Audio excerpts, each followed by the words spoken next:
Um, Maybe we'll go ahead and get started. We've got critical mass here, and I think others will be joining us. I'll excuse Scott Baird and Carrie Kelly, who have other commitments now, and I think Carrie will try to join us a little bit later, but they've asked if I'd kind of chair the meeting today. First of all, reminder that this is being live streamed on our YouTube channel, and so we welcome members of the public who are watching and appreciate very much your interest in what we're doing. And we are recording this, and we'll put it on our website so that anybody can look at it and see what we're discussing. So welcome to members of our Environment and Air Quality Working Group. You've been busy this month, and I just want you to know how much we appreciate that. You've been sharing your expertise and ideas, and I think based on what I've seen, you've got some very good substantive information for us that we'll talk about today. But maybe as kind of a starting point, I wanted to bring you up to speed on some of the things that have happened over the last couple of weeks. So a week ago, Monday, we had our press conference. I thought it was well attended. Some of you were there, and we appreciate that support. We heard from the Lieutenant Governor, from Stuart Adams, the President of the Senate, Salt Lake County Mayor Jenny Wilson, Representative Lowry Snow, Mayor Troy Walker, Teresa Foxley from EDCU. And it was too bad. The Speaker of the House, Brad Wilson, got a little stomach bug the night before and couldn't make it, but we had great coverage. I think every major newspaper, radio station, and TV station in the state covered the conference. And so somewhere around 12, 13, 14 stories that came out, and I think they were positive and informative, and really served to kick off the efforts that we're undertaking. We talked a lot about this being a transition to a planning phase, and mentioned to everybody that we've hired a director of planning and Steve Kellenberg. We talked about the public survey that has gone out. And it's not starting from scratch. It's starting from a basis of a lot of public input to date, and took concepts that came out of the public process conducted in 2016, 2017, part of 2018. Also took concepts that came out of the legislation. And we've asked members of the public to identify how they would prioritize those to kind of help us as we head into master planning. In the first week, we had over 1,700 responses. So really a terrific response rate, and we'll expect that to continue through October 16th when we close that survey. We also mentioned that we would be issuing a solicitation to hire a planning team to develop our master plan by next summer. And that process is underway, and I'll talk about that in a minute. And then we mentioned also the working groups. And this got a lot of attention, I think, in the media stories, that we've got some of the best and the brightest in the state, people that care about the state, who understand the issues, who have come together and are sharing their ideas to help drive the agenda for the point. And I think it's a powerful message, and it's a tribute to all of you for your willingness to contribute to this. So I mentioned that we have now issued a solicitation to engage a planning firm. And this request for qualifications sets up a pretty robust process. We're asking for applications in the next couple of weeks. We'll then have about a week to review all of them, see if we can narrow the field to no more than 6. If we think it's necessary, we'll conduct interviews with those 6 teams with the goal of narrowing it to 3 finalists. And that'll be kind of the end of October. So it's pretty ambitious. Then those three finalists will go through kind of a three-phase competition. We'll have a couple of charrettes, one where they gather information, they can see the site if they wish. We give them our scope of work, some additional information. Then we'll ask them to come back approximately a week later for another charrette, and we'll spend a day with them talking about their ideas. We'll give them direction on what we think is good, what we don't like so much, what we'd like them to develop further. They'll go back and then a week later make their final presentations. And those presentations will include their full teams, including any subcontracts they want to add, and their price point for doing the work. The hope is that we will have a team selected by kind of mid-December and be able to get the contract in place by the end of the year. So it's going to be really busy. We're going to be operating full steam for the rest of the year to try to get that done along with everything else we're doing. But we're really excited about it. And importantly, I wanted you to know that the solicitation we put out incorporates information from the working groups. So we included 6, we call kind of key vision elements that outline areas we want these applicants to respond to. So as part of their statement of qualifications, we've asked that they address their qualifications and general ideas with respect to each of these key elements. Then when we get to the final round with the final 3, I think a good chunk of the points is going to be based on their ability to address these key vision elements. And I'll just kind of go over them quickly for you. And you'll see that a lot of these ideas have come out of your working group. First is create an iconic, vibrant, mixed-use community, focus on quality of life, healthy living, strategic balance of jobs and housing to limit off-site trip generation, active, welcoming places for recreation, dining, culture, entertainment. Second is a transportation focus. Serve the site with high-quality, future-focused, multimodal transportation system, emphasizing convenience, safety, access, regional traffic reduction, limited parking, emissions reduction, and active transportation. So many of those are elements that we've heard from you. Third is focused on economic development and talks about job creation, workforce development, revenue generation, a community that will attract and nurture top talent and outstanding anchor companies, as well as smaller businesses. The fourth is, again, focused more on the innovation community piece. Place that promotes a culture of creativity and ingenuity, attracts outstanding talent and investment, solution-oriented research, fosters growth of promising early-stage companies, eliminates regulatory barriers, facilitates interdisciplinary industry and academic partnerships to generate and commercialize new ideas. Fifth is the sustainability statement. Create a model of sustainable development that relative to traditional development significantly reduces air emissions, including greenhouse gases, water pollution, water and energy use, and takes advantage of on and off-site renewable energy resources, including an on-site geothermal resource. Explore a net zero ready development. And again, you'll see your fingerprints all over that.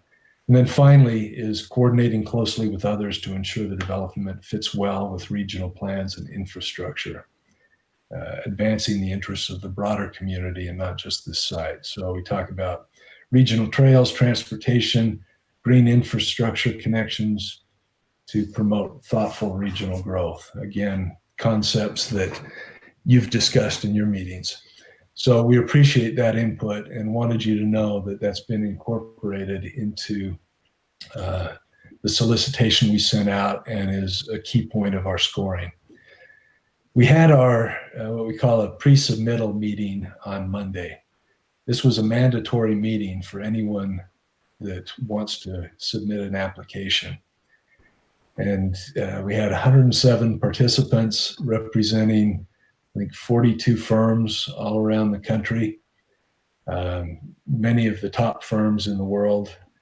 So that was encouraging to see. Again, they'll start preparing and submitting their applications, their statement of qualifications in a little over a week, I think. So we're well underway, and it's encouraging to see that level of interest. So wanted to give you that background on the last couple of weeks and see if you've got any comments or questions. Thank you, Alan. That was really helpful. That was a helpful update. Could you say a little bit about what you're going to need from us as a subcommittee through that selection process, and if there's any way in which we need to plan to be involved? Yeah, I think that's a great question, and I'll probably address that in a little more detail later. But we've set this up so we'll have a small selection committee, a couple of board members, a couple of staff. I'll be on it, Steve Kellenberg, and probably a planner from the community. We're going to be today and in our next meeting refining some of these ideas to put into a report or a document that we'll hand over to the final, the 3 finalists, that will provide a little more detail about what we're looking for. And you're going to help us refine that report that we can give to them. So I think that'll be probably the main function of this group in the selection process. Once that selection's made and they start working beginning in the first part of next year, we'll have periodic milestones where we'll have them share their progress and what they're doing and be able to get some feedback from our working groups on whether we're heading in the right direction. Great, thank you. You bet. Anything else? I was just wondering, could we get a copy of the 6 vision statements that you went over? That would be helpful.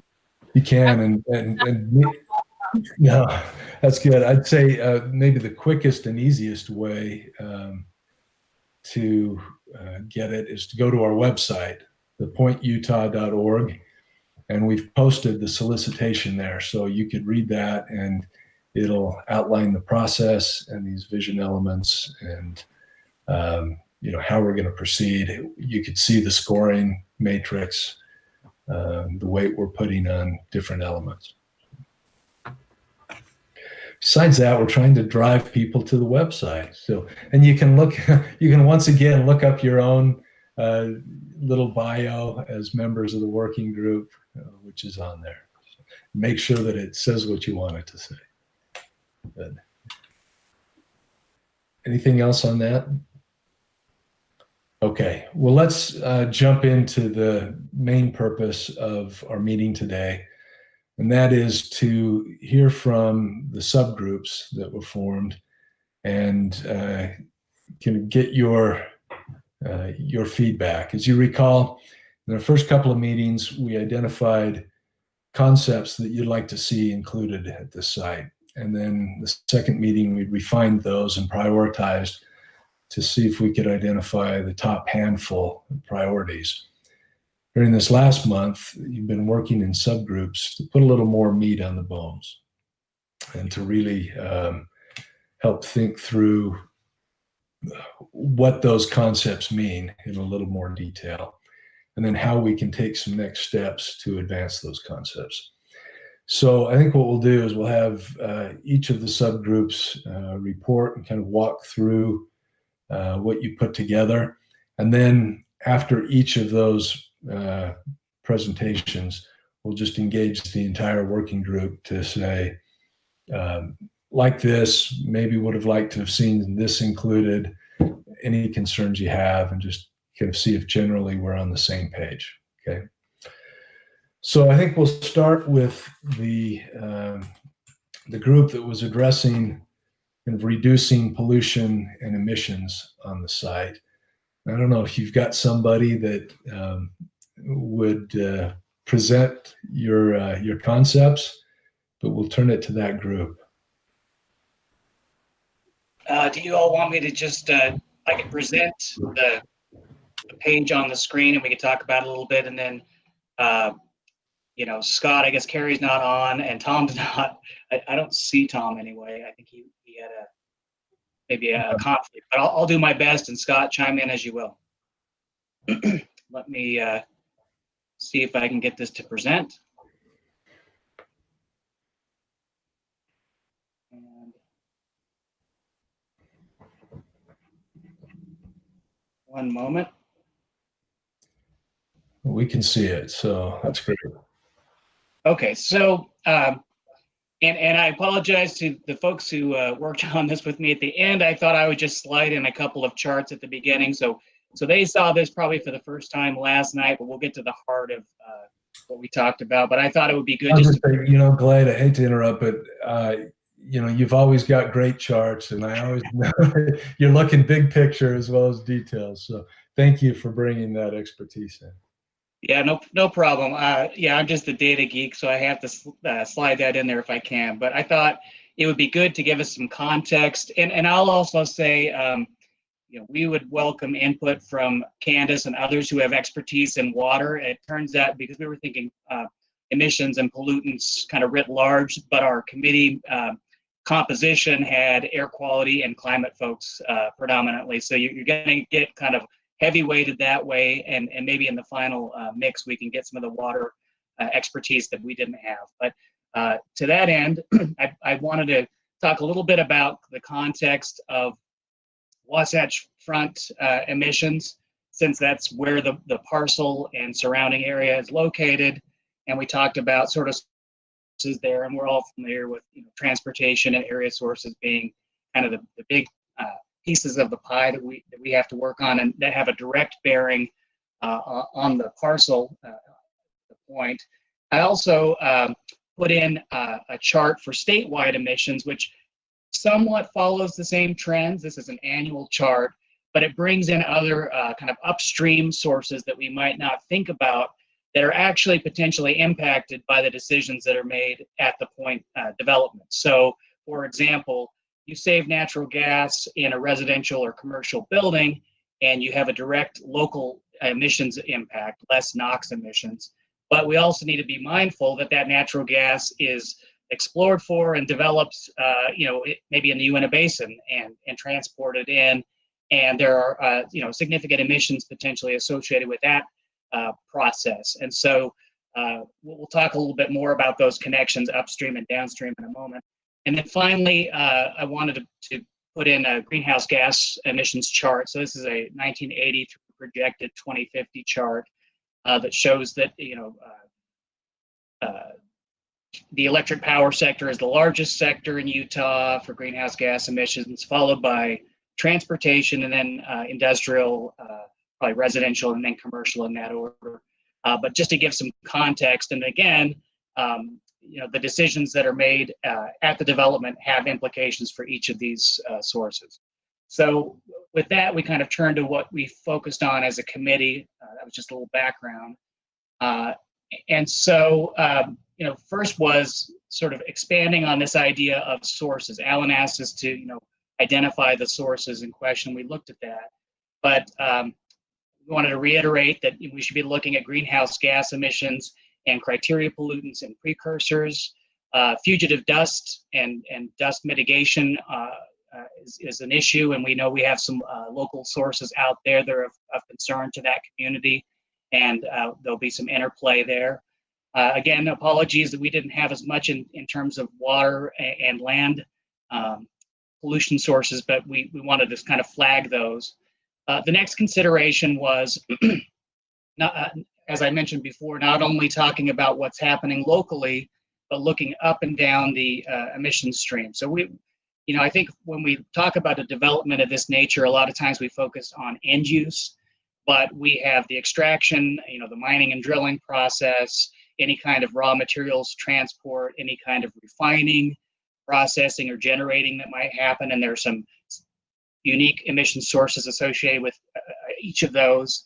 And then you have to get that energy product somehow to the site. And each of those have potential emissions impacts or can alleviate impacts depending on the source or the energy source you're talking about. We also thought about at the site, when you're talking about the built environment that goes in, there are different phases of the process where emissions might live. So there's the construction emissions themselves, and that could even be upstream. The materials you use may have impacts either when they're extracted, or they may have properties where they off-gas a certain type of emission or have other types of issues. We talked about the importance of energy efficiency and codes and standards when you're developing a site, and they may have upfront costs, but you may be able to recoup them in this occupancy use phase. We also talked about the types of equipment you use when you're preparing that site. So using Tier 4 non-road construction equipment versus older vintage equipment can help reduce those construction phase emissions. Occupancy and use emissions are probably the big ticket items. Some of these structures could be there for at least 50 or more years, if not longer. And so we need to be mindful of the energy efficiency. One of the concepts we talked about is that this stuff is more affordable to do up front. And yes, it may even cost a little more during this construction phase, but it will really pay big dividends in terms of energy savings, dollar savings, and associated emissions during the occupancy and use phase. And then we talked just briefly about the end of life or demolition aspect. So it could be that to the extent you can, be mindful of either repurposing the built environment or building in such a way that it can kind of come apart and be recycled or disposed of properly. We don't really need to get into this. I say evaluate emissions from a range of sources, but this is kind of thinking of those emission sources now from a sectoral standpoint. So, the homes and buildings, transportation, and within that you have commutes, errands, goods, transport, that sort of thing, and any land and water impacts. That brings us to the next question that Alan had, which is what steps can or should we take during the planning process to minimize emissions or pollution? And there's some key areas, and I'll hit these each just really briefly. But this is sort of it's not a definitive list. These are some ideas in the short period of time we had to work on it. I'm sure we missed some key concepts, so we welcome feedback. But a big focus was utilizing renewable energy. There was talk about House Bill 411 created this opportunity for communities to choose renewable resources and have that reflected in their rates. And so one concept was to stay in that renewable rate structure. Another was to consider various types of on-source. I think you mentioned in your preamble there, Alan, about the potential to use the on-site geothermal. On-site solar, of course, is really big right now. And we didn't know if it was feasible, but maybe there's even an opportunity for small-scale hydro on the Jordan there. So we threw that in there as well. We talked about developing and supporting EV infrastructure. And again, making things EV charger ready up front is a lot more affordable than going back and retrofitting your built environment after the fact to accommodate electric vehicles. We talked about building electrification, in particular heat pump use, to better, interface with the potential for on-site solar, and to sort of avoid having combustion events at the site itself, like say through natural gas, for example. But we also talked about, we spend so much time dealing with wood smoke in our winter inversion season and caring about that, we should definitely avoid wood or solid fuel appliance installation at the site. We don't need to make that problem any worse than it already has been. A little more on energy efficiency. We talked about the importance potentially of building codes, net zero or net zero ready, building optimization and control, and smart grid and demand management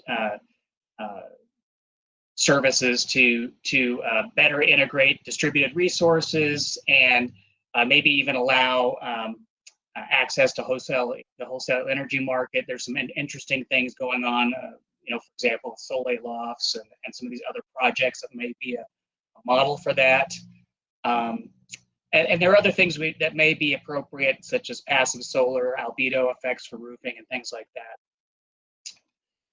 Another key thing, and Alan's mentioned this before, this site's unique because it has such great access to transit. So maximizing transit-oriented development, walkability, active transportation is important. So in the whole process of designing your streets and paths, we want to make sure that that's ready for active transportation. Talked about complete trip planning to address first and last mile, accessibility, access for errands and packages and things like that.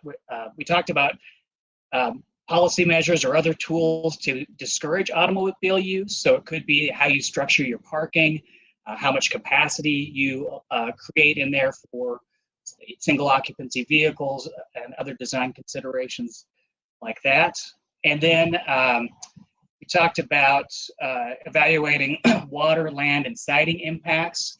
So, for example, to the extent that you can control it, if you site a project to avoid exposure. So, if you had a school or similar facility, ideally you would keep it away from other emission sources like roads or point sources or something like that. Again, I want to reiterate dust mitigation, especially from the nearby extraction operations out at that site. And then we talked about other opportunities for things like drought-tolerant shade trees and other features that can have a sort of a nexus with energy. So you can have shading effects that help with your cooling and whatnot. The final question that we were asked to address was just kind of this issue of resources. Where can we turn for good information to help us refine our ideas and measure impacts? We talked about our utilities for electricity and natural gas. Rocky Mountain and Dominion, in particular, Rocky Mountain has a really robust EV charger program that they're really ramping up this year. So that's an opportunity. Dominion has been working on renewable natural gas and other efficiency measures, and we thought that it'd be a good resource. Of course, we have Sarah on the call here. We thought Utah Clean Energy has so much expertise with this over the year. They're really a leader in Utah and can help us refine this, I know. In fact, I called her after our call just to make sure I didn't get it wrong. Of course, our Department of Environmental Quality has good metrics on monitoring data, emission sources, and whatnot. Office of Energy Development has been long working in this area. The Kim C. Gardner Institute had their Utah Roadmap process that some of us participated in. Of course, our higher education institutions would be key, and Wasatch Front Regional Council with all their focus on transportation, transit-oriented development, active transportation, congestion mitigation, air quality funding, things like that. UCARE, and finally, Smart Growth America. Again, this list isn't all-encompassing. I'm sure there are a lot of others we could add to it, and with that, I'll step back and ask if there's anyone from our group that wanted to add anything.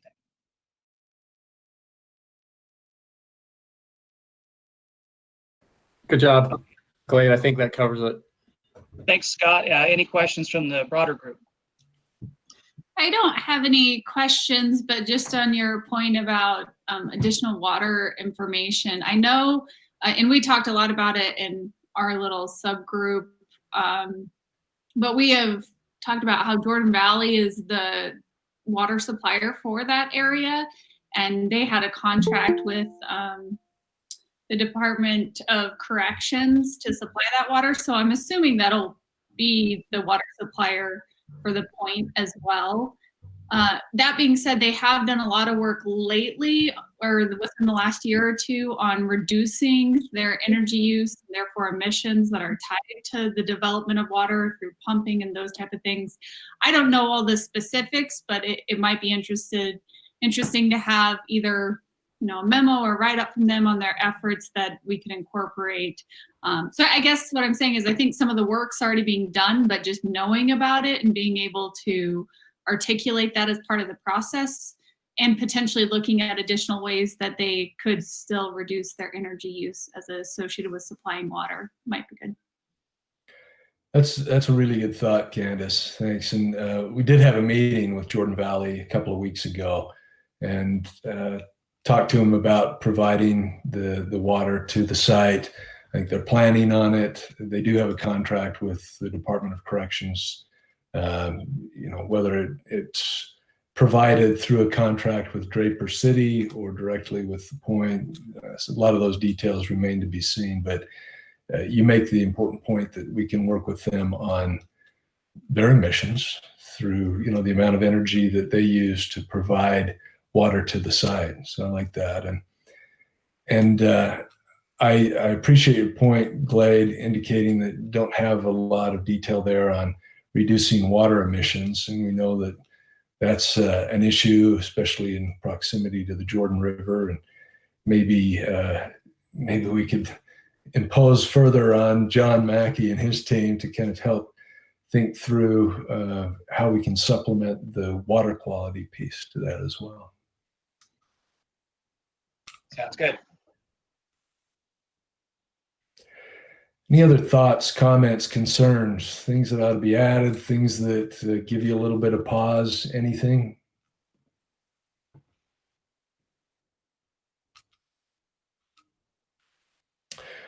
Well, John, I don't want to volunteer you, but I'm wondering if you would be willing to kind of take a look at a couple of ideas that might be incorporated at the site to address water quality issues. So maybe on-site stormwater retention, low impact development concepts,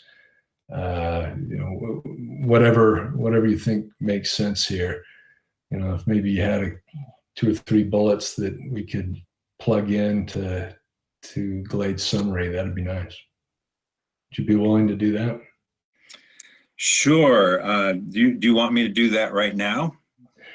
Well, if you've got some ideas and want to share them now, or at your convenience, if you want to. Well, a couple of those bullets actually come out in the livable community component, and I think you've mentioned some of them. Low impact development, use of gray water systems is another type of approach, but I'd be happy to spend a little bit more time on developing those further as well. Those are good thoughts. And again, I don't think we need a long treatise on it, but I think we want to capture some ideas and make sure that we're addressing water quality as well as air quality and other types of emissions and pollutions. Thanks. In addition to that, we also included some of that in our small group. So there may be some duplication there. There's some overlap, that's true. But it would be however you guys end up mushing it all together. Yeah, I'm wondering that. Sometime in the wee hours of the morning between when we're not reviewing applications for our planning team, we'll figure out how to put it all together. I'm sure you're up for the challenge. I don't know. Thank you. Anything else on the emissions reductions? Well, thanks to that team. Glad, thank you for sharing those ideas and thoughts. Really good information, and I think really useful information, the kind of thing that we can put into a report and share with the planning team. All right, so I guess the next subgroup was dealing with preserving resources, how we can minimize our natural resource use. And is there somebody that is prepared to present that team's findings? I have our document up right now. I can share it. That'd be great. Thanks, Mariah. Yeah, no problem.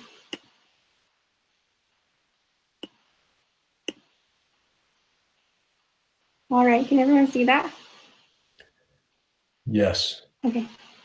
And Candace and Sarah, if you have any comments, feel free to jump in because I feel like I'm still the baby of the group. So, all right. So the first question, what strategies are reasonably available to reduce water on site? We thought it was important to consider things like water budget of the site, like precipitation, evapotranspiration, I can't say the word. Evapotranspiration, water use of the site, water trends, current and future climate impacts on water supply. And then because about 65% of our drinkable water supply is used for landscape irrigation, a big part of what we talked about was following the localscapes design and water-wise landscaping principles. Localscapes from Conservation Garden Park and Jordan Valley Water,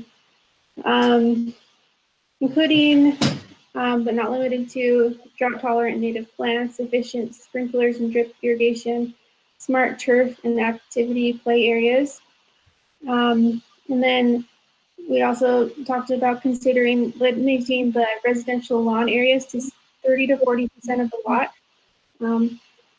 And of course, that's just residential. So if there's other parks and other smart turf areas that are used, those are fine. Water efficient features, both in and outside of homes and businesses. Good stormwater management to protect the Jordan River and Great Salt Lake using low impact design principles.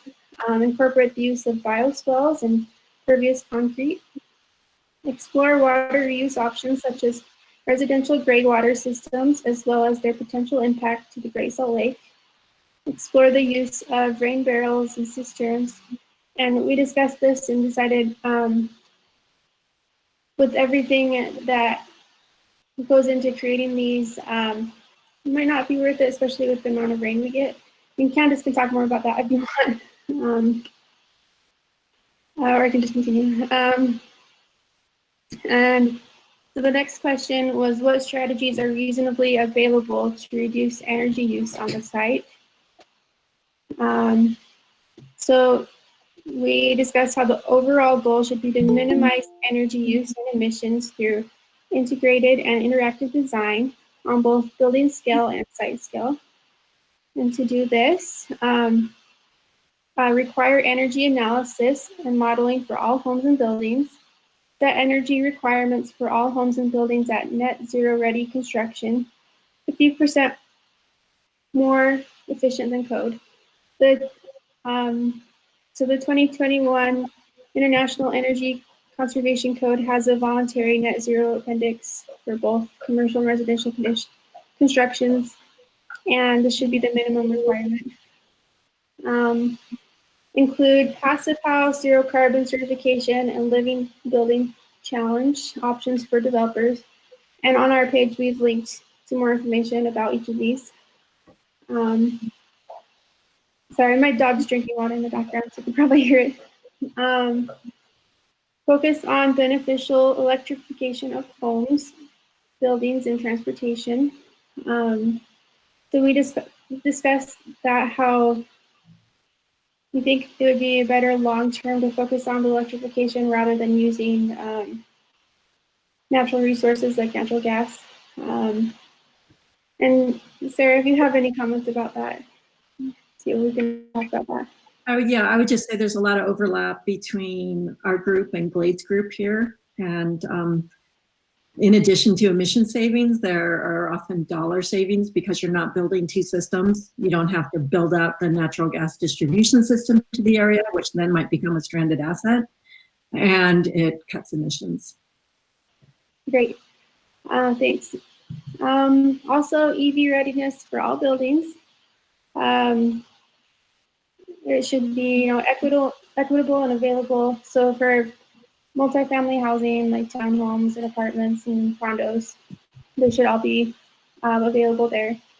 The building envelope is critical. So make sure everything is super well insulated to, save on energy and utilize passive solar design and passive cooling design. Walkable, bikeable, and solid transit access. Avoid developments that contribute to urban heat islands. Include things like shade, green roofs, and avoid large asphalt and concrete areas. Landscape to provide shade in the summer while considering solar access for homes and buildings. Consider the impacts of density. And The next question, how can we take advantage of the on-site geothermal resources or other renewable energy resources? So we'll maximize renewable generation of storage on-site for resiliency, couple on-site renewable generation with utility scale renewables, plan for on-site solar, both rooftop and community scale, coupled with energy and storage microgrids, evaluate the potential for direct use geothermal, explore district heating and cooling, identify opportunities and challenges, and look at options for small wind turbines. Do you want to say any more about that section, Sarah? No, I mean, there are some current barriers to district heating and cooling that are regulatory and policy, but they're not anything that we can't overcome. We've overcome a lot of policy barriers in the state, so I think it's worth looking at it, even if it's, if you have a business district or something, set of business condos, they might be able to use the district heating. And then I'm not an expert on combining direct use geothermal for heating and cooling, but there's likely technologies with air source heat pumps or combining it with heat pump technology to do both. Awesome, thank you. As for partners we should work with, we also included Rocky Mountain Power, Utah Geological Survey, the New Building Institute, International Living Future Institute, UTA, Jordan Valley Water, and I have a sub-tab with their Utah Water Savers Program. University of Utah, we have a few groups specifically that we put on, the Ecological Planning and Design Center, the Energy and Geoscience Institute, and potentially the Utah Smart Energy Lab. USU Center for Water Efficient Landscaping, they're a good resource and I work with them for my master's degree.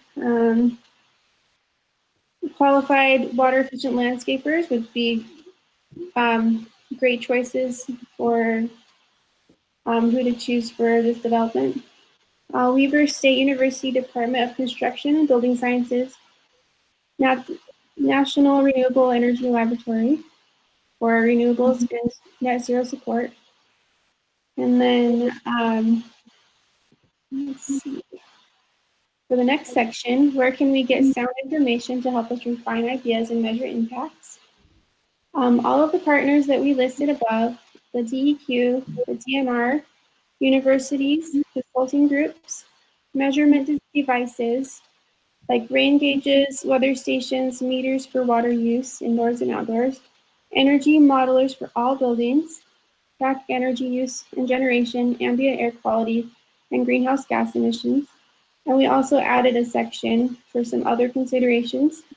We'd like to emphasize waste reduction through things like water bottle refill stations, recycling, focus on strategies to reduce building waste. We like the idea of recycling or reusing concrete and building materials from the prison if possible. Conservation easements for the land surrounding, just to keep wildlife and everything available. Develop a trail and open space network with connections to the Jordan River Parkway and transit, pollinator gardens, and native plantings to provide increased habitat, which would be a good option for those open spaces that might otherwise just be planted with grass. And then, is there an opportunity for shared spaces, community workshops, etc.? Does anyone have any questions, or if Sarah and Candace want to fill in anything I might have missed, that'd be great. Mariah, you did a great job and covered everything really well. The only thing I would add is just, when we consider even our open spaces, to make sure what we're putting in as turf is active play areas, right? If it's a area that's used, for soccer or whatever, that's great. But if it's just, a side lawn, maybe we could consider a wooded trail or something, right? Like Yeah. just different ideas there.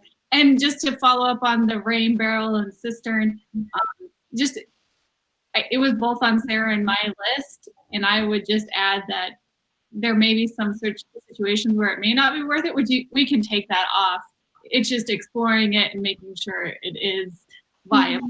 We don't get a ton of precipitation in the form of rain. We do get runoff, but how much usually takes to water our outdoor landscape is pretty significant. So I don't know. I'm not saying that we have to. I think it's good to have on and to explore it. It was just good to evaluate it as well. Mm-hmm. Great feedback. Anybody else? Anything that raises concerns? Any ideas that you think ought to be included? Any thoughts at all? Yeah, I just, that what stood out to me is just how much overlap there was between the two groups, and I'm not exactly sure how you mesh those together, but I'm kind of heartened to see that we're on the same page. Yeah, and I'd like to echo. Oh, go ahead. Oh, and I was just struck, even though I had to join late, what Glade's comment that there really does seem to be a lot of complementary points here. And I would say wait till you see the third group. I think we're going to see this again, right? Well, that tells us something, right? That there are strategies that can create multiple benefits, from reduced emissions to quality of life in communities to reducing resource use. And so we have an opportunity here to leverage some of those strategies for multiple benefits. And I think you're helping us see that. That's Hey, great. Alan, I had a question, Mariah. Did you? Maybe I missed this. Did you guys talk about community gardens at all? Well, no, I think we might have left that out, but that's a great. We talked about community spaces, but that was more vague, I guess. But we can add that on for sure. We talked about that in the third group as well. Okay. Did you say that you were zero homes? What was that? Sorry, you cut out. Were you proposing net zero homes Yes. as a requirement or as a goal, or? We proposed, Bryson, at a minimum that the site should be developed to the 2021. There's a voluntary appendix in the IECC that calls for, it's a net zero ready construction for both commercial and residential as the minimum. Okay, so net zero ready then. Yes. All right. Bryson, I'm interested in your thoughts on that. You're a home builder. You live in that world. You have to work in a market where people are making decisions based on product and cost. What are your thoughts on that? Well, right now we're in the United States. We're the third largest builder of net zero ready homes. So everything that we build in single family for sale homes is net zero ready. And that's very doable. That would mean about a HERS score, if you follow that or are familiar with it, of about 30, high 30s or low 40s. And then it's ready for solar, so a homeowner can just add renewables to take it down to a net zero. And we haven't made the jump yet to make it a home all electric, but we may be getting to that pretty soon, so that you don't have any heating costs. Does that answer your question, Alan? Yeah, I think that's helpful. And you're selling homes, right? We are selling homes. But so I'm the other Bryson. And the other comment on that is, but we could do more. In a lot of these areas, though, we're competing against builders that aren't doing anything, so they're able to sell for a lot less.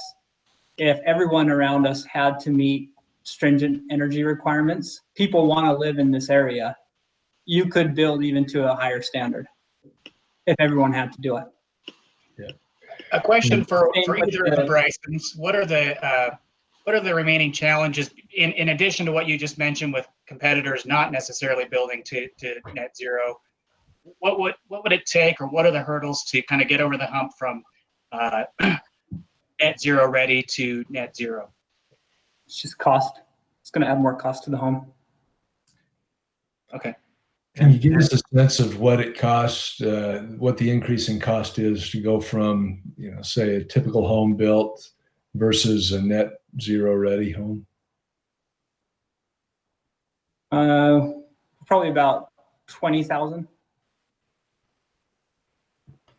So how does that relate to a community 100% renewable goal for 2030? I kind of need to understand a little better.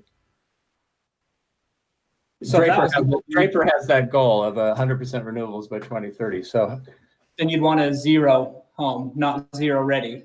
You'd actually want it all the way to zero, which then would add the cost of all the solar and renewable energy to get it from zero energy ready to a zero home. Alternatively, you could have a net zero ready home, and I think Draper is okay with getting it from the grid in their goal. So you can either have it on site or utility scale, and Utah Clean Energy is a big proponent of both.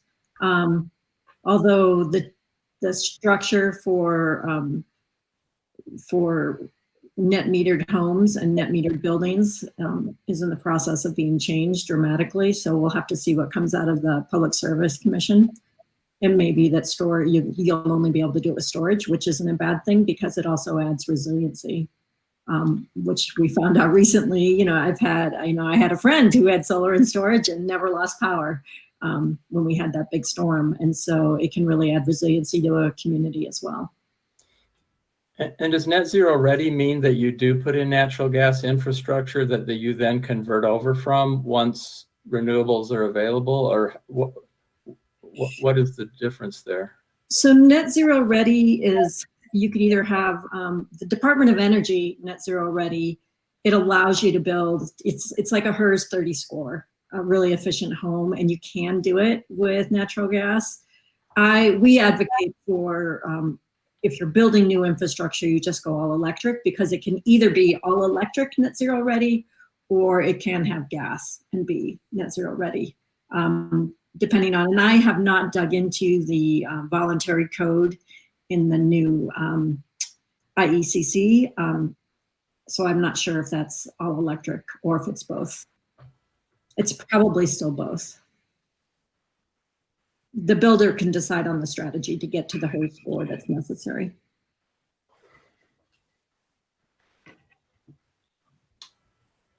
But Sarah, you were saying that the cost of the development is less if you don't put in natural gas infrastructure. So does that translate into any savings in the actual home price or not? Probably not, right? Well, yeah, I mean, I think that if you, and there's a group called the Building Electrification Institute, which we should probably put on our resource list, but they're doing a lot of analysis and show that the most economic all electric homes are in new developments where then you don't have to run those gas lines. So it's either you run the gas lines and the electric and then you have that added cost, or you avoid that added cost and just go all electric. So you could definitely save if the infrastructure is not built out. It's the greatest savings. What was that organization called again, Sarah? The Building Electrification Institute. I'm gonna add that on.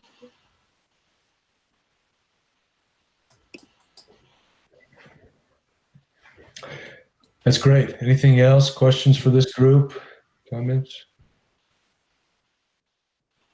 If not, well, thank you very much. A lot of really good information again, and it is interesting to see the overlap, not terribly surprising. And as promised, we may see a little more of some of these same themes with the Livable Communities group.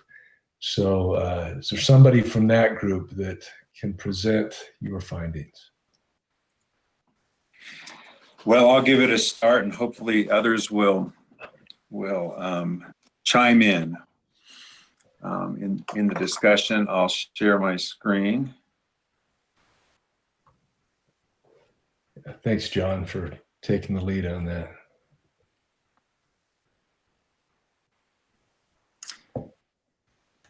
Okay.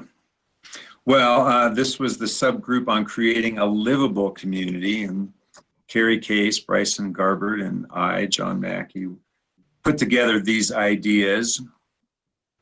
I guess one of the things that we maybe constrained ourselves a little bit on was trying to have the focus on environment. There's an awful lot of other things that go into community development that we felt were sort of beyond our scope and probably beyond our knowledge reach as well. So just trying to start out establishing what does that mean? What are the elements of community from an environmental standpoint?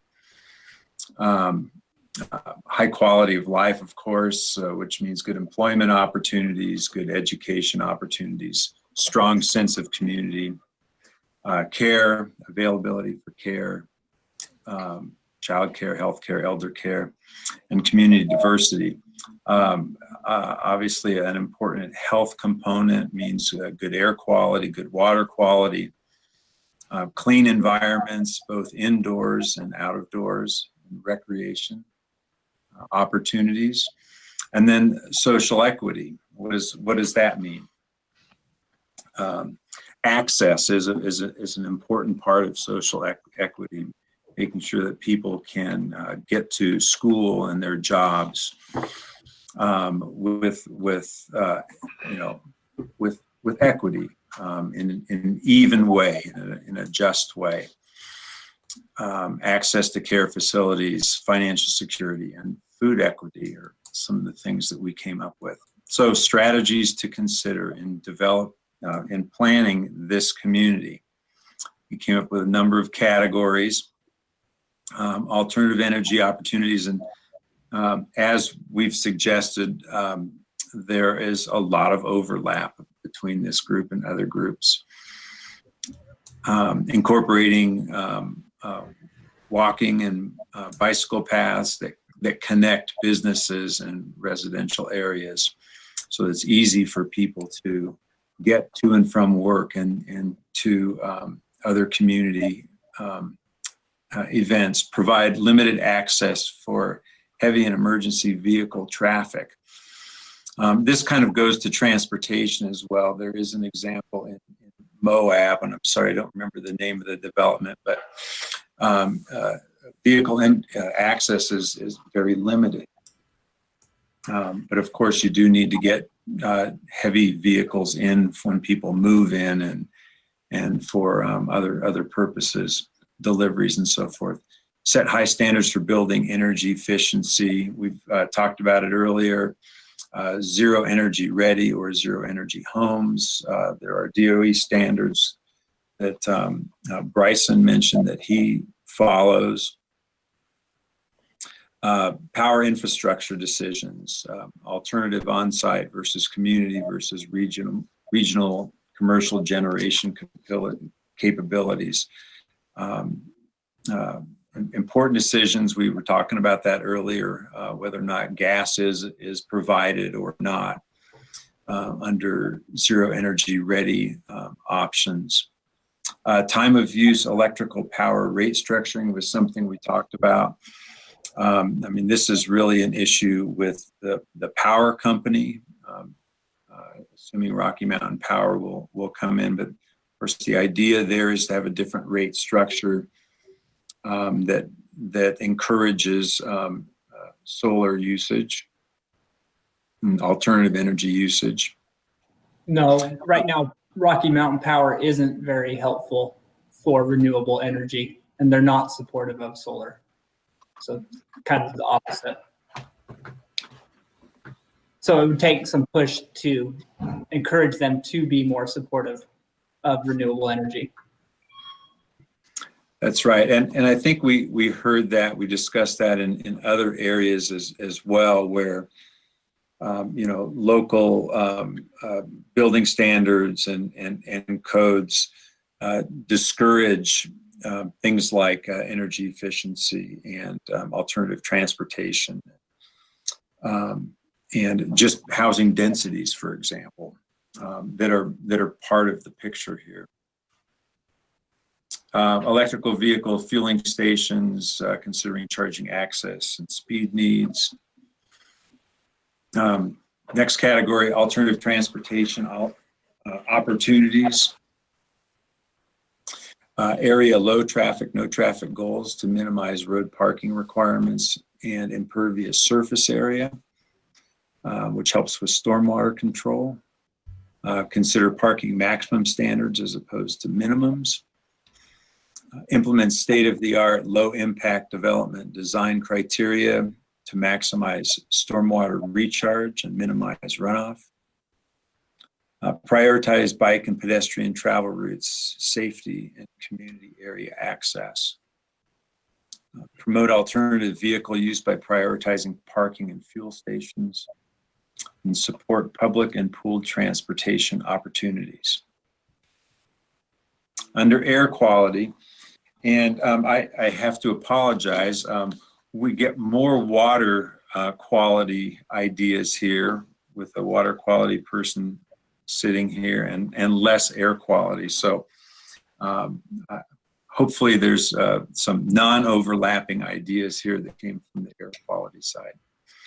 Set indoor air quality standards in building materials, ventilation systems, and thermal insulation decisions, with some examples such as commercial lead and living building challenge. Efficiency standards for commercial residential combustion equipment, assuming there would be gas. Fuel and emission standards, question mark, how we would actually do that for this area. Water quality and conservation, access to healthy drinking water. It's kind of assumed that we have that, but obviously important for the community. Implement state-of-the-art low-impact development best management practices to retain, recharge, and treat stormwater. Implement no-wait hot water recirculation pump systems. Standardize new construction for gray water use. That means putting the indoor plumbing systems in place with new construction. And recognize that there are irrigation needs and constraints in open space planning when you're doing that, when you're proposing to use gray water systems. Fixture efficiency standards for conservation, industrial water reuse plan, particularly for things like no contact cooling waters. Implement local scape, xeriscape, and drought tolerant native plants, and river access and recreation opportunities. Affordable housing, we felt was important for an equitable community, which generally means higher density housing. And by the way, Bryson and Carrie, feel free to jump in and add to these bullets. Greater public open space, support true affordable housing. Park City example, that was just a recollection of me that Park City had been working on providing housing for the people who work and serve the resort community. And by true affordable housing, it came up in our discussions that to really provide affordable housing for everyone probably means subsidy for some. And location equity. Then social equity, ideas, access to good education, pre-K through high school, walkable access to education, food, services, and work. Community gardening and farming, provide diverse opportunities for local businesses, community meeting and event facilities, indoor and out, and community recreation features for all. And that's what we've got.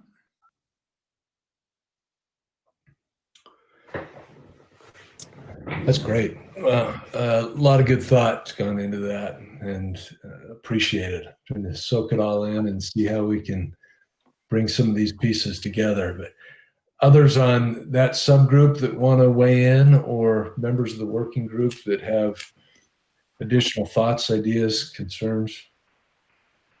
I guess I just wanted to thank you for bringing up indoor air, because I think the emissions group, we didn't really focus on that too much. So good on you.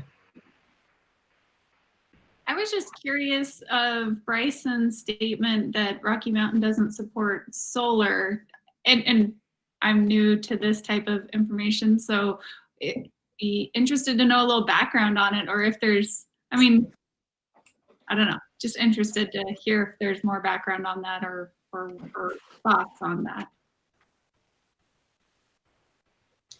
Well, a couple things. In our group, we did talk about the House Bill 411 opportunity. So Draper has opted in as a 2030 100% renewable community, but the legislature and Rocky Mountain Power signed on to that. So it'll be utility scale renewable for most of those communities.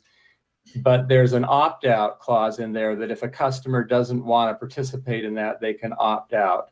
So in our work group, we talked about not having the point development opt out of Draper's renewable goals. Rocky Mountain also recently signed an agreement with the inland port to provide 100% renewable energy to the inland port.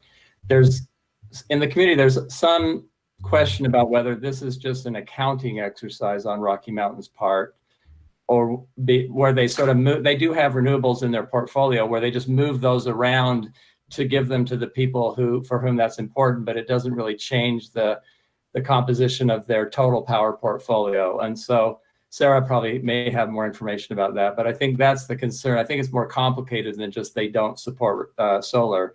The other concern is that right now there's a rate case before the Public Service Commission where Rocky Mountain Power is trying to reduce the net metering rate on residential rooftop solar by 85%, which in Nevada kind of killed the residential rooftop solar market. So those are sort of some of the issues that I'm aware of related to Rocky Mountain Power's involvement in renewables. We used to not offer solar as an option. We used to do it as standard, but it's so unstable what is happening with Rocky Mountain Power and net metering fees to install it, and also to maintain it, and the fees that they pay for solar. It was just troublesome to be able to tell a home buyer what they would get and what they would end up. So we no longer do that. So their approach to it has had a dramatic effect on solar, rooftop solar. And I'm just, okay, thank you.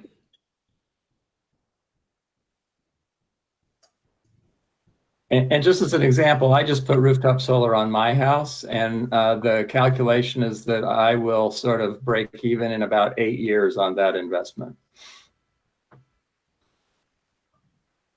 If they don't change the rates that they pay. Well, but I'm grandfathered into the current rate because of the timing. But you're right, yeah. Someone who puts it on, if it goes down to 2 cents a kilowatt, then no one will be able to recover their investment on it. And so you don't really know exactly where Rocky Mountain Power is headed. Well, you know what they're trying to do, but you don't know what the legislature or the Public Service Commission will allow them to do.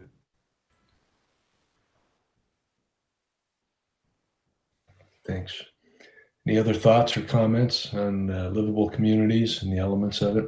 And I agree. I think you took the right course, focusing primarily on the environmental aspects of that, because we have others that are looking at, culture and entertainment districts and those kinds of things. Alan, is anyone looking at noise and light pollution in this group? It's a good question. I don't think any of the groups specifically mentioned that. I think that fits well under our third group, and that question about livability. it didn't come up in our conversation, but that's certainly a place we could add it. I would also add on that group, I think one of the things that comes out from our discussion is this focus on health and the connection with much of the work that other groups are doing and really sort of framing it in terms of community health. That's an important piece, isn't it? I mean, that's kind of a fundamental concern for everybody. And it's a message that resonates if we convey some of these goals, these strategies in terms of public health. You and your families are going to have better well-being and higher quality of life. Yeah. No, but on the light and noise pollution piece, I think that is something worth including and giving consideration to. So you want to add a bullet or two to the list. And one other thing I thought of as they were talking, so right now UDOT is looking at solutions to Little Cottonwood Canyon traffic congestion, and their solutions, none of their solutions address how people get to the mouth of the canyon. Everyone has to drive to the mouth of the canyon and park and then get on the bus or get on the gondola or whatever it is they're proposing. And because this community is so close to the mouth of Little Cottonwood Canyon, it might be worth putting in some sort of a transit option to get people to the canyon without having to drive their cars. Good idea. One thing, an energy efficient home is usually a quieter home too. So that plays in a little bit with the noise pollution while you're in the home, at least. Okay, well, I told you that there's people want us to put in Disneyland, Utah here. So, proximity to the roller coaster is going to be a big part of that. Mm-hmm. He says with a smile for the record. Okay. It's great. Anything else? Okay. Hey, really, really great input. And I know that you all are very, very busy, and for you to have taken some time to get together and give this some thought and capture your ideas really means a lot. That'll help us tremendously. And I think I mentioned earlier, next steps is important. And the thought at this point is that we'll take the input we have from our working groups and the subgroups, and there are a dozen or so, and we'll have to take some of these ideas and organize them a little bit. We're trying to put together a fairly brief report that will be given to our planning team finalists. I think the idea is that we'd at least describe the project a little bit, would describe the role of the working groups, the input that we received from you, some of the key priorities that you've helped us identify, and say we're encouraging our planning teams as they develop their framework master plan to incorporate some of these ideas, or at least explore these ideas so we can understand the various trade-offs that inevitably exist as we do the planning. And I think it's probably important to say that the framework master plan that comes out next summer is going to be just that, a framework plan. So it's going to have the bones of the infrastructure, sectors within the site, and kind of the type of development that we would expect there. We've asked these planners to develop sort of a guidebook for the site, identifying the standards for development that we'd like to see. If any of you are familiar with the Green Book that they put together in Stapleton, that's kind of served as a standard over many years to ensure some consistency in development and maintaining high standards as time passes.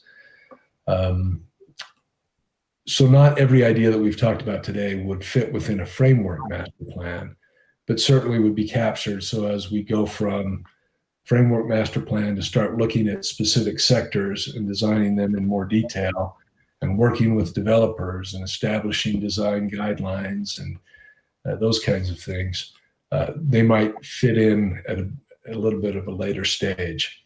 But it's important to capture them all now and then fit them in the process at the right time. So that's what we're planning to do. I think that, as I said, at our next meeting in October, we would hope that we could come back with at least an outline of the report that we're trying to put together. More than that, if we can get the time and make it happen and kind of get your buy-in on that, then we'll spend the next week or two refining the report, and so it'll be ready to share with the planning teams. That sound reasonable? Great, thanks. And Carrie, you got on, you're the chair, and we've kind of worked through most of the agenda, but I'd turn it to you.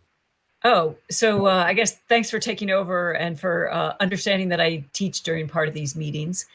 And I guess, again, thanks everybody for all the hard work. And so, Ellen, it sounds like we don't have any homework this month. I know, that's hardly fair, is it? I know.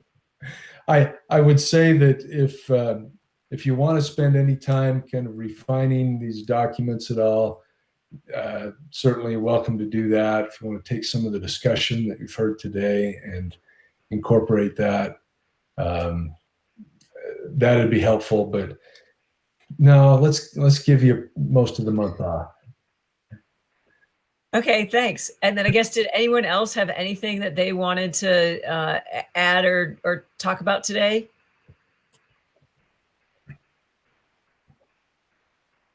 Well, I guess if not, then thanks everybody.